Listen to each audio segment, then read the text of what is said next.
दोस्तों आज हम आपको 2021 की सस्पेंस से भरपूर मूवी टिल डेथ को एक्सप्लेन करेंगे। ये फिल्म रोमांच और सर्वाइवल ड्रामा से भरपूर है, जिसमें हॉलीवुड अभिनेत्री मेगन फॉक्स मेन कैरेक्टर निभा रही हैं। इस फिल्म को IMDb पर 5.9 जबकि रोटन टमेटोज पर 90% की रेटिंग मिली है। उम्मीद है कि फिल्म की कहानी आपको पसंद आएगी। तो चलिए मूवी स्टार्ट करते हैं। फिल्म की शुरुआत में एमा नाम की लड़की को दिखाया जाता है, जो अपने पति मार्क के साथ एक शादीशुदा रिश्ते में होते हुए भी खुश नहीं है। जबकि मार्क पेशे से एक सफल वकील है, लेकिन वह बहुत कंट्रोलिंग और पजेसिव नेचर का है। वह एमा के हर कदम पर नजर रखता है, इसीलिए एमा इस रिश्ते में खुद को फंसा हुआ महसूस कर रही है। हालांकि उसका टॉम नाम के एक आदमी के साथ अफेयर भी चल रहा है, जो उसके पति मार्क के ऑफिस में ही काम करता है। फिर एमा आखिरी बार टॉम से मिलने होटल जाती है और कहती है कि मैं अब ये और नहीं कर सकती, हमें ये सब रोकना होगा। हालांकि टॉम अगले दिन उसे मिलने के लिए बुलाता है, लेकिन एमा ये कहकर मना कर देती है कि कल उसकी एनिवर्सरी है। फिर वह अपने पति के ऑफिस जाती है और देखती है कि टेबल पर एक कॉन्फिडेंशियल फाइल रखी है। ये फाइल एक सीरियल किलर की थी, जिसने आज से 10 साल पहले एमा पर हमला किया था। तभी मार्क बताता है कि ये किलर जल्द ही पेरोल पर बाहर आने वाला है। हालांकि ये सुनकर एमा को अच्छा नहीं लगता, क्योंकि उसका पति ही इस हमलावर को जमानत दिलवा रहा था। फिर जब ये लोग लिफ्ट से नीचे आ रहे थे, तभी अचानक टॉम भी आ जाता है। मार्क कहता है कि लगता है तुम मेरी पत्नी को पहले से जानते हो। टॉम कहता है कि मुझे ठीक से याद नहीं, शायद हम पिछले साल की क्रिसमस पार्टी में मिले थे। फिर एमा और मार्क एक रेस्टोरेंट पहुंचते हैं, जहां मार्क शादी की सालगिरह के मौके पर एमा को एक डायमंड का हार गिफ्ट करता है। हालांकि उसे पहनकर एमा को कुछ खास अच्छा महसूस नहीं होता। फिर ये दोनों रेस्टोरेंट से बाहर आते हैं और तभी मार्क एमा को एक रोमांटिक सरप्राइज ट्रिप पर ले जाता है। ये जगह एक दूर दराज की बर्फीली झील के पास बनी थी, जो एक शानदार लेक हाउस था। दरअसल इन दोनों की यहाँ से बहुत सी पुरानी यादें जुड़ी हैं, जहाँ ये लोग पहले से इस जगह घूमने आया करते थे। मार्क उन लम्हों को फिर से जीना चाहता था, इसीलिए उसने इस लेक हाउस को खास आज के लिए रेडी करवाया है।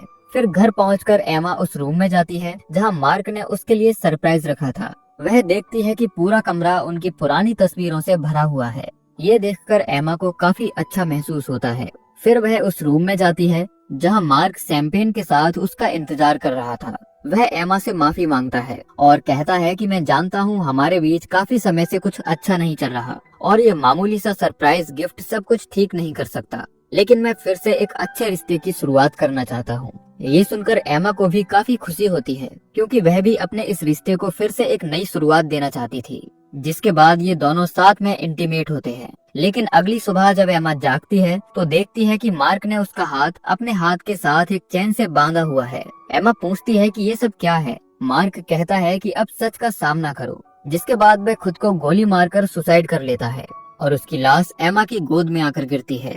ये सब कुछ इतना जल्दी होता है कि एमा को कुछ समझ नहीं आता। फिर वह काफी देर बाद खुद को जैसे तैसे करके संभालती है और मदद बुलाने के लिए फोन लगाने लगती है, लेकिन मार्क ने पहले ही लाइन को कट कर दिया था। फिर वह गन की मदद से चेन तोड़ने की कोशिश करती है, लेकिन गन भी खाली थी, क्योंकि मार्क ने जानबूझकर इसके अंदर केवल एक ही गोली डाली थी। अब एमा को समझ नहीं आता कि आखिर वह कैसे इस लाश से पीछा छुड़ाए और यहाँ से बाहर निकले।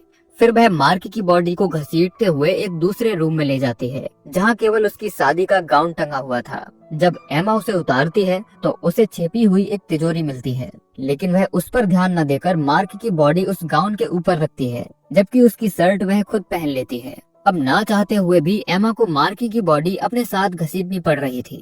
फिर वह सीढ़ियों से लुढ़कती हुई नीचे आती है और खुद को संभालते हुए टेबल के पास पहुँचती है, जहाँ पिछली रात उसने अपना फोन रखा हुआ था। लेकिन काफी ढूंढने के बाद भी उसे उसका फोन नहीं मिलता। तभी उसकी नजर उसके फोन पर जाती है, जिसे मार्क ने उसे पानी में डुबोकर खराब कर दिया है। हालांकि एमा उस फोन को ऑन करने की काफी कोशिश करती है, लेकिन वह पूरी तरह खराब हो चुका था। अब एमा पूरे घर में कोई नुकीली चीज ढूंढने की कोशिश करती है, ताकि वह इस चैन को तोड़कर मार्क की बॉडी से पीछा छुड़ा सके, लेकिन मार्क ने पहले ही सब कुछ यहाँ से गायब कर दिया था। तभी एमा को डस्टबिन में कार की चाबी मिल जाती है, लेकिन कार अभी भी काफी दूर खड़ी थी, जिस तक पहुंचने में एमा को काफी मशक्कत करनी पड़ेगी। जिसके बाद वह मार्क को घसीटकर दरवाजे तक लाती है, लेकिन बाहर काफी बर्फबारी हो रही थी, इसीलिए वह ठंड से बचने के लिए गाउन फाड़कर अपने पैरों से बांध लेती है। फिर वह जैसे तैसे करके कार तक पहुंचती है और मार्क को उसमें बिठाकर खुद भी बैठ जाती है। अब जैसे ही वह कार स्टार्ट करती है तो कुछ देर चलने के बाद वह बंद हो जाती है, क्योंकि मार्क ने गाड़ी का सारा डीजल एक पाइप के जरिए बाहर निकाल दिया था, क्योंकि मार्क नहीं चाहता था कि एमा यहाँ से बाहर निकले। तभी एमा को एक वॉइस नोट मिलता है जिसमें मार्क कह रहा था कि वह उसके और टॉम के रिश्ते के बारे में जानता था, जिसकी वजह से वह काफी डिप्रेशन में था और इसीलिए उसने सुसाइड कर लिया। अब एमा को ना चाहते हुए भी घर में वापस आना पड़ता है।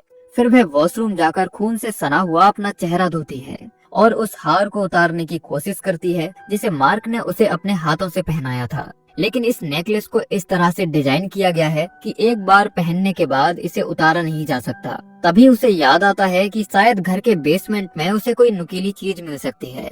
लेकिन जब वह नीचे जाती है तो ये पूरी जगह खाली थी, क्योंकि मार्क ने पहले ही सारी चीजें यहाँ से गायब कर दी थी। इस जगह आकर एमा को बहुत गुस्सा आता है, क्योंकि इस तरह मार्क की बॉडी को अपने साथ घसीटना उसके लिए मुश्किल होता जा रहा था। फिर वह किसी तरह बेसमेंट से ऊपर आती है और उस कमरे में पहुंचती है जहां टॉम के साथ उसकी तस्वीरें टंगी थीं। साथ ही उस किलर की फोटो भी लगी थी जिसने आज से 10 साल पहले एमा पर हमला किया था। इस कमरे में एक टेप रिकॉर्डर भी रखा था जिसमें एमा पर किए गए हमले की रिकॉर्डिंग थी। दरअसल मार्क ने ये सब एमा को मेंटली डिस्टर्ब करने के लिए किया था, लेकिन एमा गुस्से में सभी चीजें तोड़ देती है। तभी दरवाजे पर उसे किसी के आने की आहट सुनाई पड़ती है। एमा जाकर देखती है तो टॉम होता है, जिसे एमा के नंबर से उसके यहाँ होने का मैसेज मिला था। एमा कहती है कि वह मैसेज जरूर मार्क ने किया होगा। तभी टॉम बताता है कि कल रात मार्क के ऑफिस में रेड पड़ी थी और उस पर सबूत के साथ छेड़छाड़ करने के आरोप भी लगे थे। शायद वह जानता था कि उसकी पोल खुलने वाली है, इसीलिए उसने ऐसा कर लिया। टॉम कहता है कि इसमें हम दोनों ही फंस सकते हैं, इसीलिए हमें पुलिस को बुला लेना चाहिए। तभी उन्हें घर की तरफ आ रहा एक ट्रक दिखाई पड़ता है, जिसके बाद टॉम एमा को अंदर ही छिपे रहने के लिए कहता है, जबकि वह खुद बाहर जाकर खड़ा हो जाता है। तभी कार से जिम्मी नाम का एक शख्स उतरता है जो बताता है कि मैं एक प्लम्बर हूँ और मार्क ने हमें यहाँ पाइप ठीक करने के लिए हायर किया था। लेकिन टॉम उसे पैसे देकर यहाँ से वापस जाने के लिए कहता है, लेकिन जिम्मी बार बार घर के अंदर आने की कोशिश कर रहा था। तभी कार से उसका भाई बॉबी बाहर आता है, जो आते ही टॉम पर चाकू से हमला कर देता है और टॉम की मौके पर ही मौत हो जाती है। फिर वह दरवाजा खोलकर जैसे ही घर के अंदर आता है तो एमा उसे पहचान लेती है। दरअसल ये वही वकील था जिसे मार्क ने जेल से बाहर निकलवाया है और इसने 10 साल पहले एमा पर भी हमला किया था, जिसके चलते उसे 10 साल की सजा सुनाई गई थी। तभी ये कातिल पूरे घर की तलाशी लेता है और देखता है कि हर जगह खून के निशान हैं। वहीं एमा पीछे वाले रास्ते से लाश को घसीटकर बोट शेड में चली जाती है, जहां उसे बोट का एंकर मिल जाता है, जिसकी मदद से वह मार्क का अंगूठा काट कर खुद को आजाद कर लेती है। लेकिन खून के निशानों को फॉलो करते हुए जिम्मी उस तक पहुंच जाता है और देखता है कि यहाँ मार्क की लाश पड़ी है। हालांकि उसके आने से पहले ही एमा बोट के अंदर छिप जाती है। फिर जिम्मी घबराया हुआ जाकर अपने भाई को बताता है, जो देखता है कि ये वही आदमी है जिसके साथ उसका कॉन्ट्रैक्ट हुआ था। दरअसल मार्क ने उन्हें उस अलमारी को खोलने के लिए हायर किया था जिसके अंदर हीरे रखे हैं, लेकिन अब वह मर चुका है। लेकिन उस तिजोरी का पासवर्ड एमा जानती है, जो अभी भी यहीं कहीं छिपी हुई है। तभी उसे एमा के पैरों के निशान दिखाई पड़ते हैं, जिन्हें देखते ही वह समझ जाता है कि बर्फ में नंगे पैर वह भागकर ज्यादा दूर नहीं जा पाएगी। जिसके बाद ये दोनों भाई एमा की तलाश शुरू कर देते हैं। तभी इन्हें वह तिजोरी मिलती है जिसके लिए ये लोग यहाँ आए थे, जिसे खोलने के लिए मार्क के फिंगरप्रिंट्स और पासवर्ड चाहिए। वहीं एमा अभी भी बोट के नीचे छिपी थी, जो बाहर निकलकर अपने पैरों से कपड़ा बांधती है और तभी उसकी नजर वहां रखी एक कैन पर जाती है जिसके अंदर डीजल भरा हुआ था। फिर एमा उस कैन को घसीटकर कार के नजदीक ले जाती है और एक पाइप की मदद से उसमें डीजल भरने लगती है। लेकिन तभी वह किलर उसे ढूंढते हुए कार पार्किंग में आ जाता है और देखता है कि जमीन पर ताजा बर्फ गिरी हुई है। जिसके बाद वह चाकू से कार का टायर पंक्चर कर देता है और उस पाइप को भी निकाल देता है। वहीं एमा जो कार के नीचे छिपी थी, वह जाकर घर के बेसमेंट में छिप जाती है और फिर किलर को चकमा देकर टॉम की बॉडी के पास जाती है, जिसके मरने से एमा को काफी दुख पहुंचता है। फिर कुछ देर बाद जब ये दोनों घर के अंदर आते हैं तो देखते हैं कि टॉम की बॉडी से उसके कपड़े और जूते गायब हैं। जिसके बाद बॉबी एमा को ढूंढते हुए छत पर जाता है, जहां एमा छिपकर उस पर गोल्फ स्टिक से हमला कर देती है और वह सीधा ऊपर से नीचे आकर गिरता है। जिसके बाद एमा उसकी जेब से कार की चाबी निकाल लेती है। तभी उसका भाई जिम्मी भी आ जाता है और एमा उसे भी पीट कर रूम में बंद कर देती है। फिर वह भागकर कार के नजदीक जाती है, लेकिन इससे पहले कि वह यहाँ से निकल पाती, बॉबी उस पर हमला कर देता है और उसे जान से मारने की कोशिश करता है। तभी जिम्मी भी बाहर आ जाता है, जो कहता है कि इसने 911 पर कॉल कर दी है। इससे पहले कि पुलिस कॉल को ट्रेस करके यहाँ आए, हमें निकल जाना चाहिए। लेकिन जिम्मी का भाई उसे जबरन चोरी करने के लिए मजबूर करता है। फिर ये लोग एमा को अंदर ले आते हैं और उसे मार्क के साथ फिर से बांध देते हैं। एमा कहती है कि मैं सेफ का कॉम्बिनेशन नहीं जानती, इसीलिए मुझे जाने दो। लेकिन ये किलर उसे बुरी तरह टॉर्चर करता है और एमा के पैर का अंगूठा काटने लगता है। तभी जिम्मी के हाथ मार्क की गन लग जाती है, जो वह अपने ही भाई पर पॉइंट कर देता है। दरअसल जिम्मी नहीं चाहता था कि यहाँ कोई खून खराबा हो। फिर वह एमी से सेफ का कॉम्बिनेशन पूछता है, लेकिन एमी उसे पहले हाथ खोलने के लिए कहती है। जिम्मी उसके हाथ खोल देता है और एमा उन्हें पासवर्ड बता देती है। अब बॉबी इस उम्मीद में सेफ खोलता है कि उसके अंदर हीरे होंगे, लेकिन वह खाली था। तभी उसे एक नोट रखा मिलता है, जिसमें लिखा था कि जिस हीरे को तुम ढूंढ रहे हो वह एमा के गले में है।